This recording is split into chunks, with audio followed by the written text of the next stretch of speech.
Bible ये क्या चीज है जिसमें से एक आयत पढ़ी और वो लड़का कांपने लग गया। ये यीशु कौन है जिसके नाम से प्रार्थना करी और वो लड़का मेरी आंखों के सामने ठीक हो गया। ये यीशु कौन है?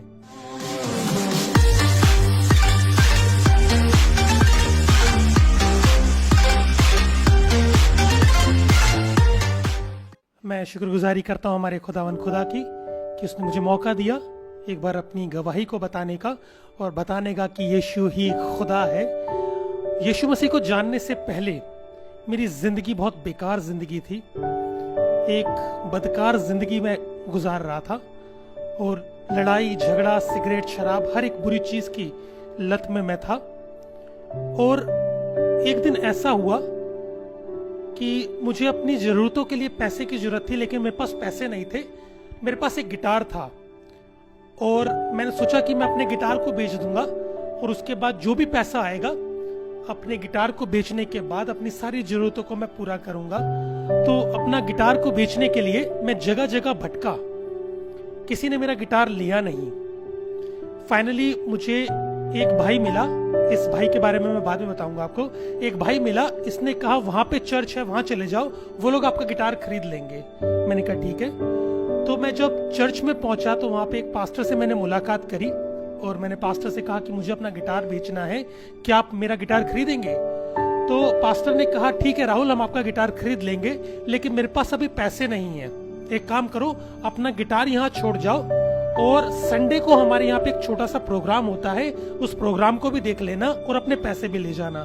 तो मैं संडे को चर्च के गया अपने गिटार के पैसे लेने के लिए।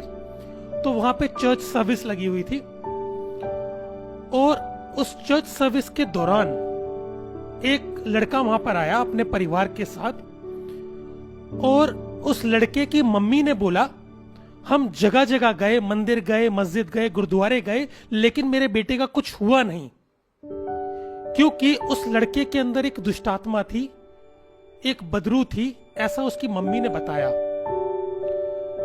तो जो पास्टर थे उन्होंने कहा आपका बेटा बिल्कुल ठीक हो जाएगा, लेकिन शर्त यह है आपको प्रभु यीशु मसीह को धन्यवाद कहना पड़ेगा आपके बेटे के ठीक हो जाने के बाद। मैं वही पीछे खड़ा हुआ था और मैं कहता सब बकवास की बात है, कुछ नहीं होता, सब ड्रामेबाजी है, अभी थोड़ी देर में बोल देंगे जादू टोना चला नहीं, आप बाद में आ जाना। तो पास्टर ने बाइबल खोली और बाइबल में से एक आयत निकाली और उसमें से निकाल के पढ़ा। मैं आपके सामने पढ़ना चाहूंगा। उसमें कुछ इस तरह से लिखा है, पहला कुरिन्थियों 3:16 में, क्या तुम नहीं जानते कि तुम खुदा का मकदस हो और खुदा का पाक रूह तुम में बसता है, और जो कोई खुदा के मकदस को तबाह करेगा खुदा का पाक रूह उसे तबाह करेगा, क्योंकि खुदा का मकदस पाक है और वह तुम हो। जैसे ये बात बोली वो लड़का जिसके अंदर दुष्टात्मा थी वो कांपने लग गया। उसके ऊपर हाथ रखा, प्रार्थना करी, वो लड़का मेरी आंखों के सामने ठीक हो गया। मेरे जहन में 3 सवाल आए। पहला सवाल कि ये किताब, ये बाइबल, ये क्या चीज है जिसमें से एक आयत पढ़ी और वो लड़का कांपने लग गया। दूसरा मेरे जहन में सवाल आया कि ये यीशु कौन है? ये यीशु कौन है जिसके नाम से प्रार्थना करी और वो लड़का मेरी आंखों के सामने ठीक हो गया? ये यीशु कौन है? तीसरा सवाल मेरे जहन में आया, वो जो लड़का जब अंदर आया था उसकी टी शर्ट पर यहाँ पे एक हिंदू देव बना हुआ था, कोई हिंदू परमेश्वर बना हुआ था। तो मेरे जहन में सवाल आया, अगर ये परमेश्वर है जो इसकी टी शर्ट के ऊपर बना हुआ है तो इसके अंदर दुष्टात्मा क्या कर रही है? इस 3 सवाल ने मुझे परेशान कर दिया। इस 3 सवाल को लेकर के मैंने अपनी रिसर्च करनी शुरू करी। मैंने बाइबल को पढ़ना शुरू किया और मैं बाइबल को पढ़ता चला गया तो मैंने जाना कि बाइबल सच्चे परमेश्वर का वचन और यीशु सच्चा खुदा है जिसने इस पूरी कायनात को बनाया। थोड़े टाइम के बाद मैंने अपने दिल में प्रभु यीशु मसीह को बुलाया। मैंने अपने लिए प्रार्थना कराई। जैसे कि मैंने बताया, मैं सिगरेट और शराब की लत में था।